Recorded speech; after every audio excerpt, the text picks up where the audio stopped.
กลุ่มภูมิใจที่เป็นเฮาแม่นเฮ็ดเวียกในการสร้างจิตใต้สำนึกและความเข้าใจในกลุ่มคนหลากหลายทางเพศในสปป.ลาว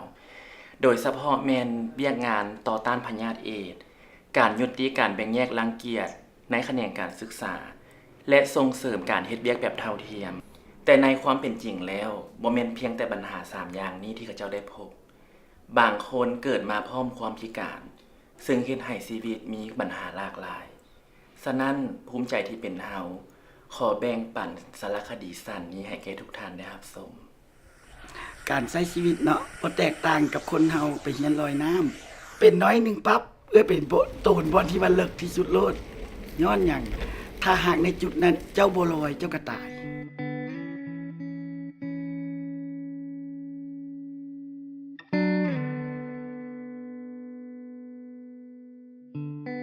สบายดีหันซื้ออีเนาะปัจจุบันหันอยู่บ้านทงปงตอนนี้ก็อายุ40 ปีอาชีพปัจจุบันเลยก็เป็นสร้างเสริมสวยเริ่มต้นหันคือกลับไปลิ้นกันหมู่ก่อนเนาะแล้วรู้สึกว่าเขาเจ้าเฮ็ดก็มีความมักแล้วก็เฮ็ดซอยเขาเจ้าจนมีความรู้สึกว่ามันก็น่าจะเป็นอาชีพได้ก็จะค่อยเริ่มจริงจังไปเรียนเพื่ออยากเปิดเป็นของตัวเองว่าเรื่องไปเรียนนี่แรกๆก็อยากว่ายากอยู่ได้เพราะว่า1เนาะการเดินทางของเฮาอีกไปเรียนอยู่ศูนย์พัฒนาฝีมือแรงงานเลย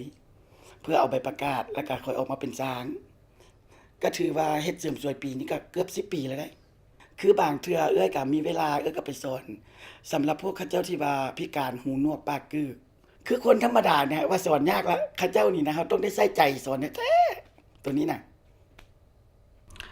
สำหรับนิสัยส่วนตัวเป็นคนสบายๆแต่ว่าถ้าเวลาเฮ็ดเวียกค่อนข้างจะจริงจังหน่อยนึงทุกคนที่เข้ามาใช้บริการไผก็ต้องการความงามเนาะเพราะฉะนั้นถ้าบ่งามก็บ่อยออกห้านนี่แหละคนเฮาควรจะ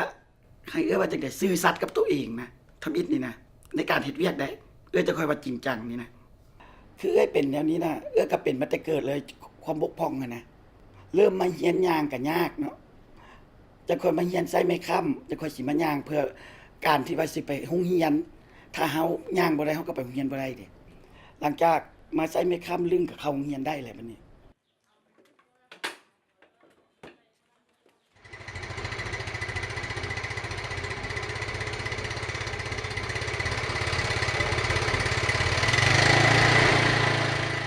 สิ่งที่ท้อแท้กับปัญหาคือบางเทื่อสังคมเฮาเวลาเฮาไปไสนะ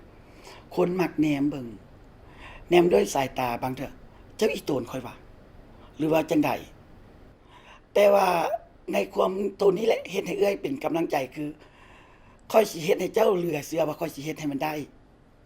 ย้อนว่าเจ้าคิดว่าค่อยเป็นอย่างนี้ค่อยต้องเฮ็ดบ่ได้เฮาต้องเฮ็ดทุกอย่างให้ได้คือคนปกติ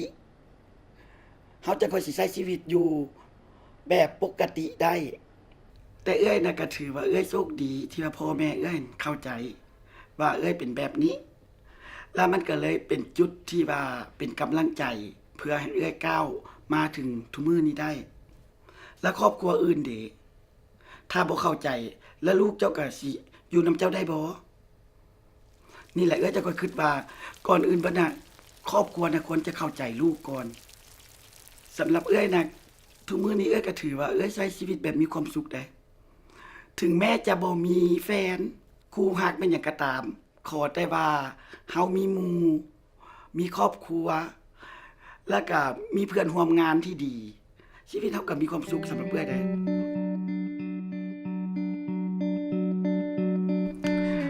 กระเทยน้อยที่ว่าขึ้นมาใหม่เนาะบางเทื่อเขาเจ้าก็กรีดกราดไปโดยที่ว่าบ่เบิ่งว่าในจุดนั้นมีไผอยู่แหน่เขาเอิ้นว่าบ่มีกาลเทศะสำหรับอยากให้เขาเจ้าฮู้ว่าตอนนี้เขาเจ้าเฮ็ดหยังอยู่บ่อนใดเนาะเพื่อว่าสมควรบ่เฮาต้องเข้าใจในจุดนี้นี่แหละและที่สำคัญสุดถ้าหากอยากให้ทุกคนให้เกียรติเจ้าก็ต้องให้เกียรติตัวเองคันเจ้าบ่มีเกียรติเขาก็บ่ให้เกียรติเจ้าตัวนี้นะคือปัจจุบันนี้ก็อยู่กับแม่กับครอบครัวแล้วก็ซอยเหลือกันเกือบหมดทุกอย่างโดยที่ว่า บ่แม่นว่าผู้นี้ต้องจักซั่นผู้นั้นต้องจักซี่มีหยังเฮาก็ซอยกันไป อยู่ในเฮือนของเฮาเอง ถ้าหากเฮือนเฮามีความสุขแล้วเฮาออกไปข้างนอกเฮาก็มีความสุข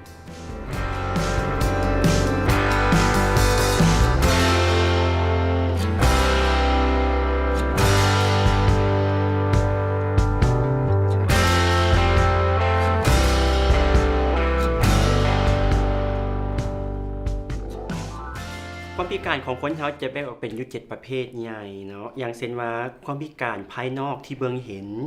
การพิการทางด้านภายในที่เบิ่งบ่เห็น ความบกพร่องของสมอง ความบกพร่องของจิตใจ การพัฒนาการซ่า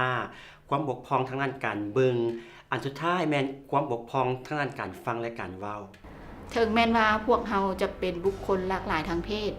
แต่พวกเฮาก็ภูมิใจที่เป็นเฮาก็ยังสามารถเฮ็ดความดีให้กับสังคมเท่าเทียมกับบุคคลทั่วไปได้เช่นกัน บุคคลหลากหลายทางเพศ คนพิการ